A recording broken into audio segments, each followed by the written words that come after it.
Humans often struggle not from a lack of knowledge, but from an inability to embody what they know. This disconnect arises when the nervous system isn't equipped to handle truth safely. Understanding something intellectually doesn't guarantee the capacity to live it, leading to the repetition of unwanted cycles, a frustrating loop many find themselves trapped in. This isn't a failure of intelligence or morality, but a matter of regulation, the body's capacity to manage stress. When overwhelmed, clarity fades, choices narrow, and reactions dominate, handing authority to perceived strength.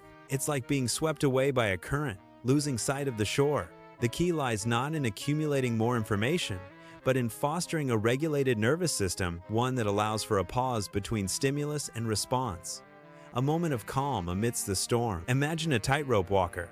Balance isn't about knowing the physics, but feeling the subtle shifts. With a regulated nervous system, there is a pause. In that pause, there is choice. In choice, there is sovereignty. Without regulation, even the smartest person can feel trapped. With regulation, people don't need saving. They can choose their own path. What has historically been called incapable, unfit, or broken is often just a body stuck in survival mode.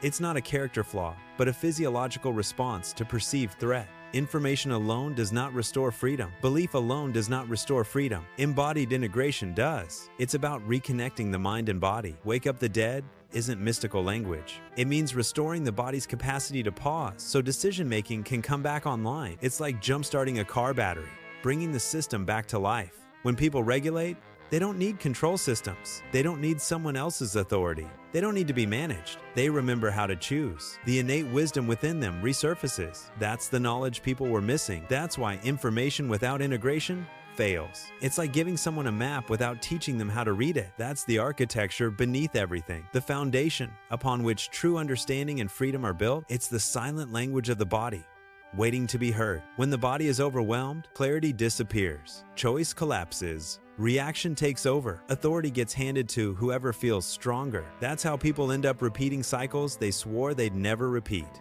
It's a painful loop, driven by a nervous system on high alert. This isn't about intelligence. This isn't about morality. This is about regulation. When the nervous system is regulated, there is a pause. In that pause, there is choice. In choice, there is sovereignty. Without regulation, even the smartest person can feel trapped. With regulation, people don't need saving. They can choose. What has historically been called incapable, unfit, or broken is often just a body stuck in survival mode. Information alone does not restore freedom. Belief alone does not restore freedom. Embodied integration does. Wake up the dead isn't mystical language. It means restoring the body's capacity to pause so decision-making can come back online. That's the architecture beneath everything, the foundation upon which true understanding and freedom are built. That regulated nervous system, the one we spoke of, allows something crucial to emerge: a pause.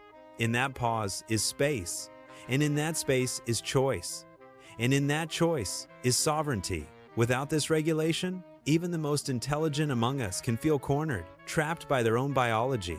Think of all those throughout history deemed incapable, unruly, or even broken. Perhaps they were simply bodies stuck in survival mode, their innate wisdom obscured by a system in overdrive. True freedom, then, isn't about the accumulation of information, nor is it solely about the strength of belief. It's about embodied integration. It's about waking up the dead. And what does it mean to wake up the dead? It means restoring the body's capacity to pause, to breathe, to feel safe enough to choose. It's about rekindling the vital spark that allows conscious decision-making to flourish. Consider this: when people are regulated, truly regulated, they don't need external control. They don't need to be told what to do, or how to think, or who to be. They don't need an authority figure looming over them, dictating their every move, because in that state of regulation, they remember how to choose. They remember their own inherent worth. They unlock the knowledge that was always there, shimmering just beneath the surface, previously inaccessible, not because it was hidden, but because the nervous system was dysregulated. It's like trying to tune a radio in a storm. The signal is there, but the interference is too strong. This, my friends, is the hidden architecture beneath everything we think we know about human potential. It's not about more data.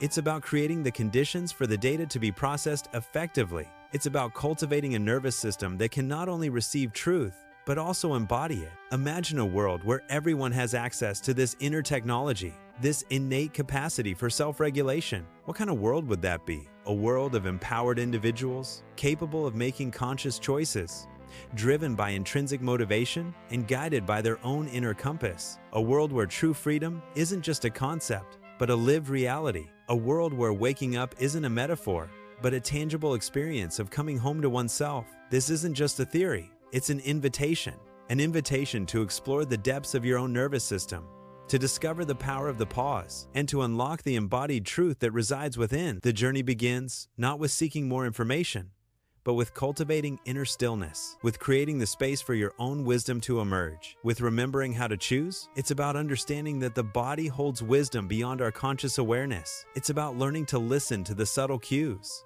the whispers of our nervous system. It's about creating a safe space within ourselves, a sanctuary where we can process our experiences. And it's about recognizing that regulation is not a destination, but a continuous process.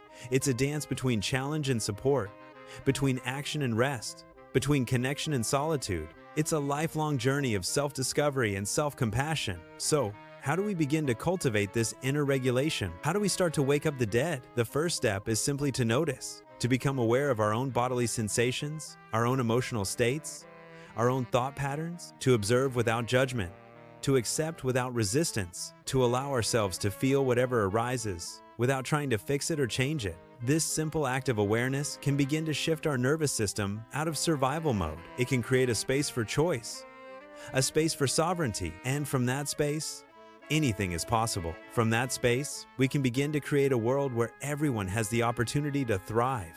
A world where true freedom is not just a dream, but a reality. A world where we are all awake, alive, and embodied. This is not just a message for the individual, it's a message for the collective.